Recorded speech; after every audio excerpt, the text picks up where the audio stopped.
This is the Investor Connect podcast program. I'm Hall T. Martin. I'm the host of this show in which we interview angel investors, venture capital, family offices, private equity, and many other investors for early stage and growth companies. I hope you enjoy this episode.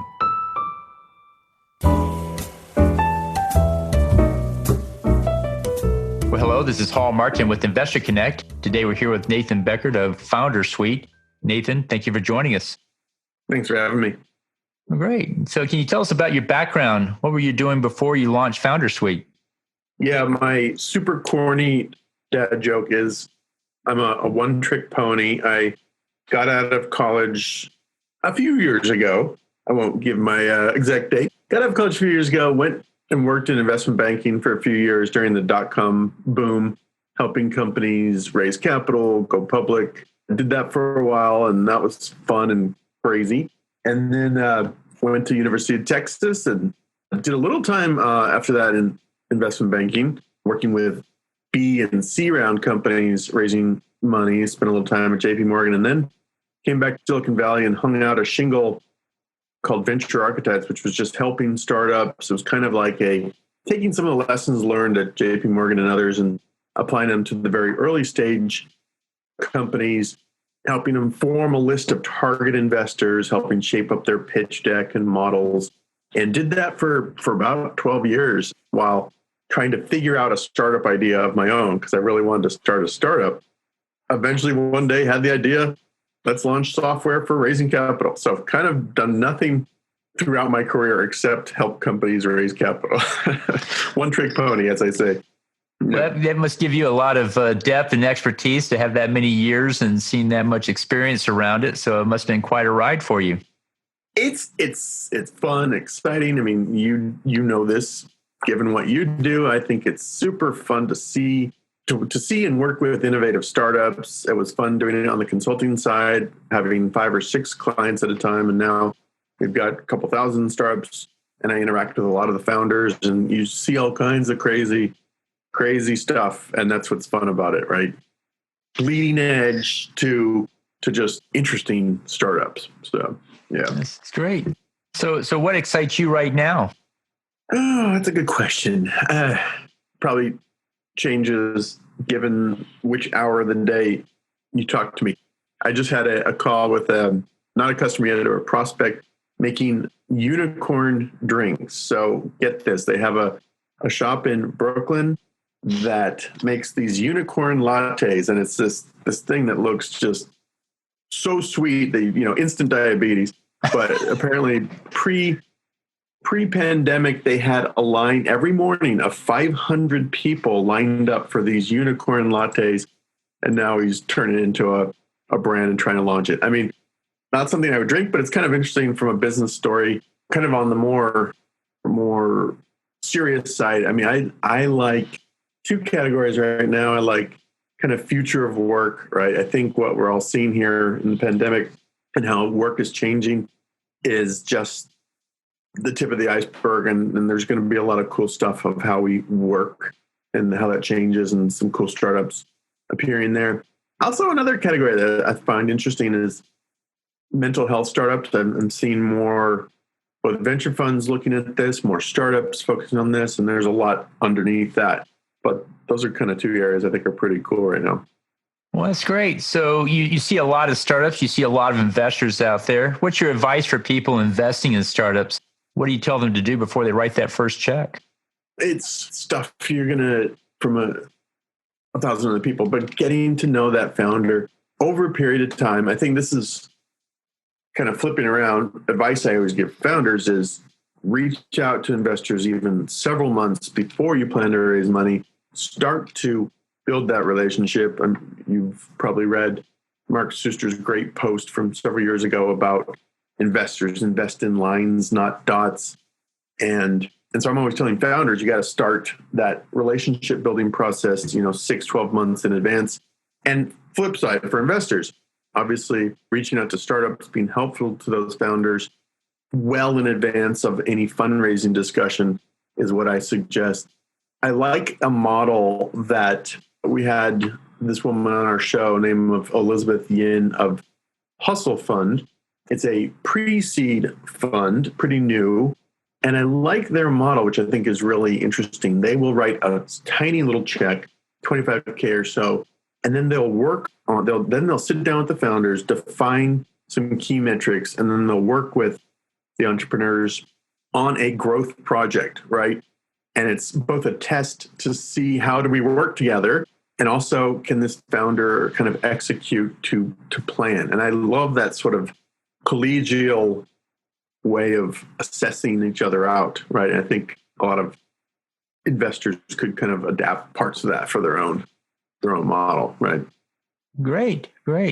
And so how do you see the industry evolving for fundraising? You've been there for 12 years and have seen it go from one generation to the next, but we're now at 2020 and it seems like the world is changing these days to another generation. Where do you think the industry is going to go?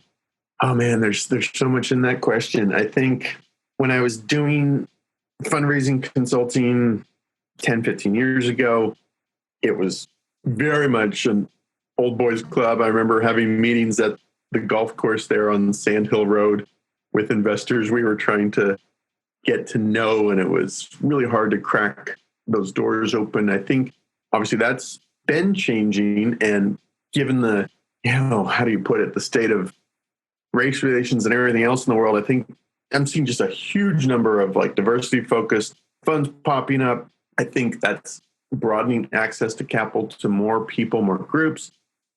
I think it was just yesterday or recently, there was a sort of a pledge by a number of venture firms to have a diversity rider in their term sheet, something like that. So I think two macro trends, I would almost say, more focus on diversity of both founders and investors. That's a macro trend we're going to see. I think another one is just less focus on geography. It used to be, again, 10 years ago, where the joke was investors invest in a bicycle ride distance from their office. And then that started to kind of change because you saw some pretty cool companies popping up all over the world, Spotify and Skype and other places, Canva in Australia. And so I think geography is becoming less important. And then COVID hits, pitching shifts to Zoom. And I think geography is almost going to become not quite, but close to irrelevant. And you're seeing some kind of a corollary to that, as you're seeing some venture funds really be a lot more data driven, even pushing founders to like fill out an application form in some ways because they're trying to gather data on that startup beforehand, which is kind of annoying for a founder, but it also sort of levels the playing field. You build a great business and you've got some interesting metrics. Doesn't really matter where you are. So those are a couple trends I see changing. Also seeing the rise of crowdfunding. It used to be Kickstarter, rewards, prepayment, and then there's Title III, where it's equity investments, but by anybody. And then there's Reg A Plus, anybody can invest as well. Where do you see those things playing and coming up? Do you think those are going to predominate in the next 10 years, or is it just going to be a small thing compared to what angels or venture capital are currently doing? Yeah, that's a good question. I do think crowdfunding's on the ascendancy, right? I still am of the opinion that its use case is still limited mainly to startups that largely can bring their own audience, that have a built-in audience that they can bring to the crowdfunding platform. I think there's a bit of a fallacy or myth that a startup can launch on one of these crowdfunding platforms, put up a nice splashy video, and attract organically investors to them. People I know that have run successful campaigns hustled just as hard as startups that are raising traditional angel rounds, right? They still had to kind of drive in potential investor traffic to their crowdfunding portal. And that's not easy to do. So, but I think it's an efficient platform in many ways. And there's been attempts like AngelList and others sort of created crowdfunding where the people on the other side are traditional VCs and angels, and it's kind of worked. I mean, AngelList is sort of a different thing these days. I frankly think you'll see kind of the splintering of traditional angel and VC still operating much as it does today, but crowdfunding often running in parallel. We have customers on Foundersuite that are using our tools to raise traditional angel VC as the hunting metaphor, I like to say, where you're building a target list and kind of pursuing these. And at the same time, they're running a crowdfunding campaign, which is kind of the fishing metaphor where they're trying to draw in investors. So I think it's on the growth. I don't know. It was a long-winded answer of saying I think there's a lot of opportunity for crowdfunding. I don't think it's going to replace traditional venture and angel. So one of the trends I see is that I go through my LinkedIn network, and it seems like every fifth person is now a venture capitalist. And there's a growth of micro VC funds out there, 5, 10, $15 million, and then they grow up from there. Where do you think the micro VC world is going to go? Interesting question. Just yesterday, I gave a talk about how to build a pipeline of LPs to a group of about, I think, 80 or 100 emerging or first-time fund managers that are part of this thing called VC Lab, which is actually a new initiative by the Founder Institute. Founder Institute's a traditional incubator. Now they have sort of an incubator accelerator for first-time VCs. And it was pretty interesting to talk to have like 80 or 100 of these folks on a single Zoom. Each of these, almost each of these first-time fund managers has a pretty narrow thesis, right? Investing in sub-Saharan SaaS businesses. I think I saw something like that. Just like these really almost micro niche theses, which I think makes a lot of sense, at least for that first fund, because you've got a lot of opportunity. I think I saw another one that was doing like, what do they call it? Codeless apps. They're investing in startups that are building like codeless apps, right? Sort of this new category, which I can't even really explain to myself. But I think that's sort of the direction of that. And I think that's healthy because then if you're building a startup doing codeless apps or you're a sub-Saharan SaaS startup, you know exactly who to be reaching out to. So versus this general VC that does lots of different stuff. So I think that's kind of interesting. Great. Well, and so over the years, I think the challenge for startups have changed as the industry's morphed and changed and so forth. I grew up in the PC era, and the challenge was to get that system working. And if you got that code working, you had a winner and so forth. Well, today, people putting up a website, it's pretty clear they're going to get that website up. The real question is anybody going to buy anything? Are they going to attract any real user base? And so that's where most of the investor diligence lies, is in, will somebody actually come out to your website? But when you look at startups today, what do you think are the challenges they face in launching their business? You're on the money there. I mean, I think it's never been easier to start startups, to get things to market. These codeless app startups are literally combining different off-the-shelf pieces, whether it's a Shopify engine meets WordPress. I mean, I don't know what I'm talking about, but never been easier to get things out there into the market. But there's also, pretty great opportunities if you actually have something novel and useful. It's easier to have it go viral than ever before. And so that kind of helps solve that distribution problem cheaply. I think, God, what are the biggest challenges? I mean, it's everything that's sort of always been there. It's like finding good talent. That's maybe getting 5% easier in a COVID world as talent's freeing up a little bit, and just finding good product market fit. That's always been a challenge. I see a lot of startups that launch with stupid ideas. And then on the investor side, it's changed over the years as well. I used to watch investors back in the 90s stand up and ask for $5 million to start a web business, because back then you had to build your own server farm and code in HTML and pay American wages for everything. And it was really expensive to do back then. And so investors were looking for people that had a lot of money to really grow these businesses, because it took a lot. Well, today, that cost has gone down so far that just everybody's doing it. It's really not hard to get it going.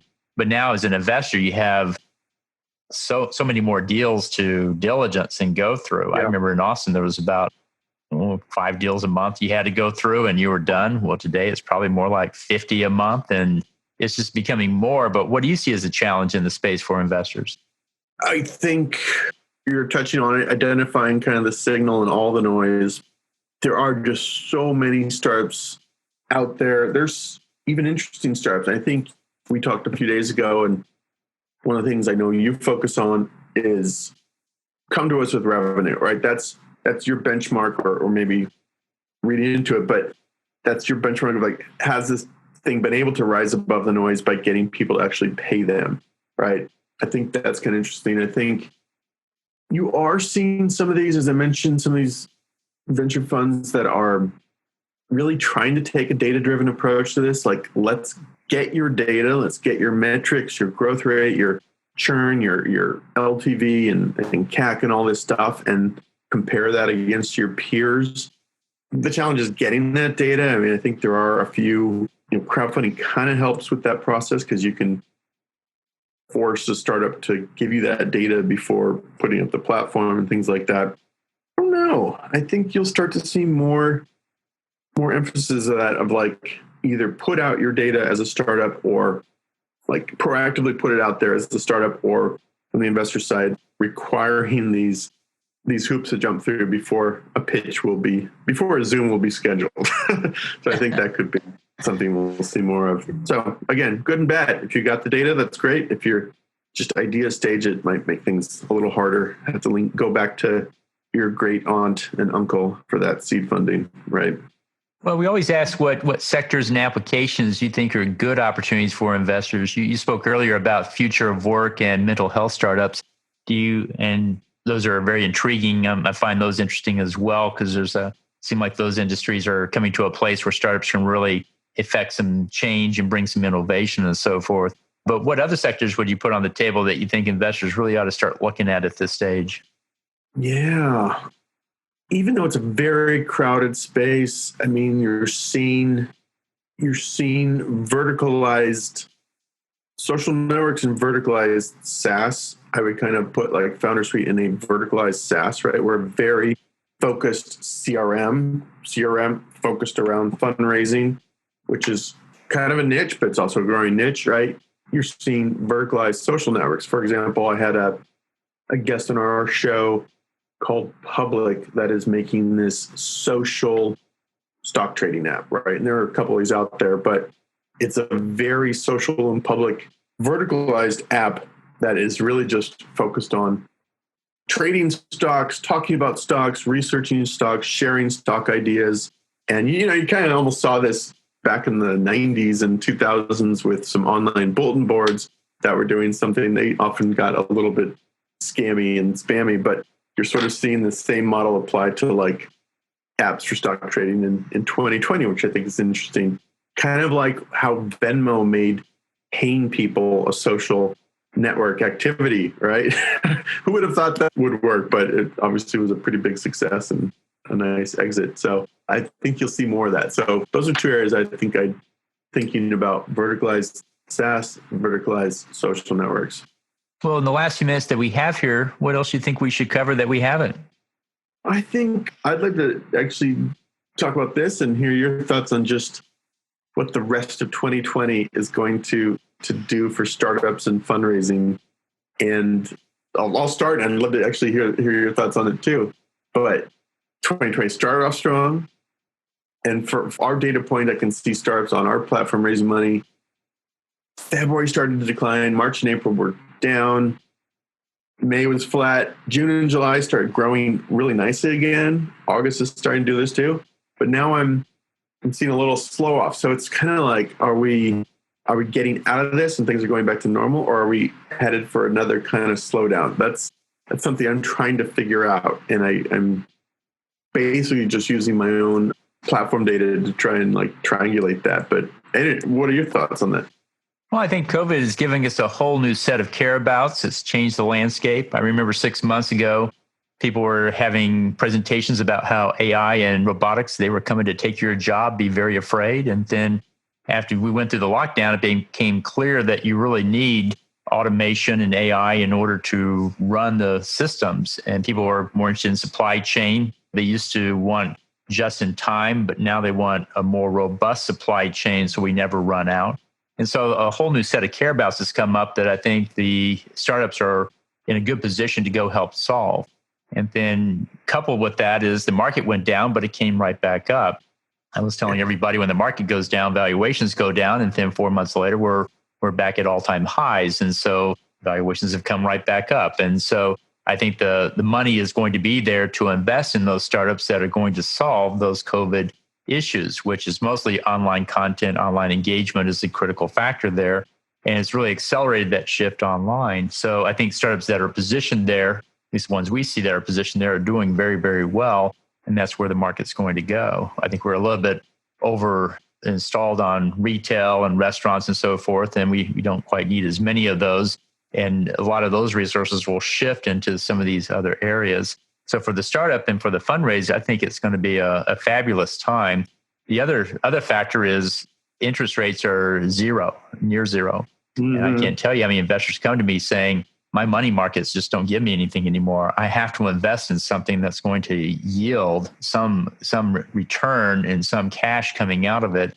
And so I think in the startup world, we're going to start seeing a lot more interest from investors in startups that can actually do some level of revenue share or early payout or what have you, because traditional investors are seeing a hole in their pocket just because interest rates have gone down. And it became clear the last few months, they're not coming back up anytime soon.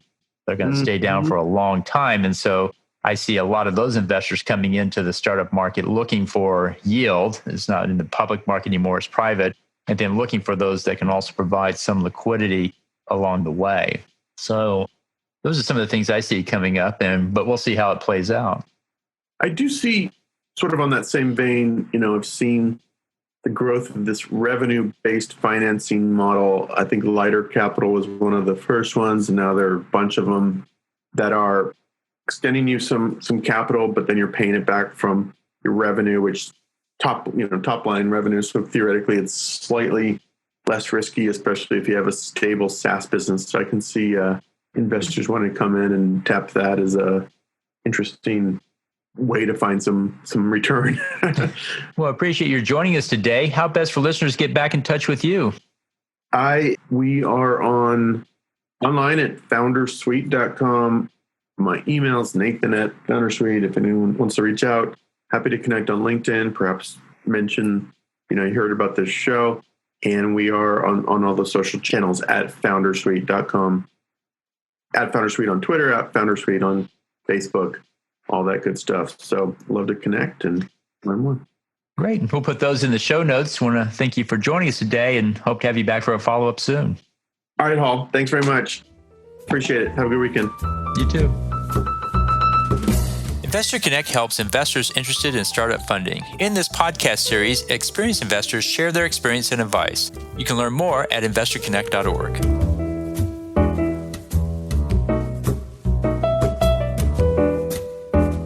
Hall T. Martin is the director of Investor Connect, which is a 501c3 nonprofit dedicated to the education of investors for early stage funding. All opinions expressed by Hall and podcast guests are solely their own opinions and do not reflect the opinions of Investor Connect. This podcast is for informational purposes only and should not be relied upon for the basis of investment decisions.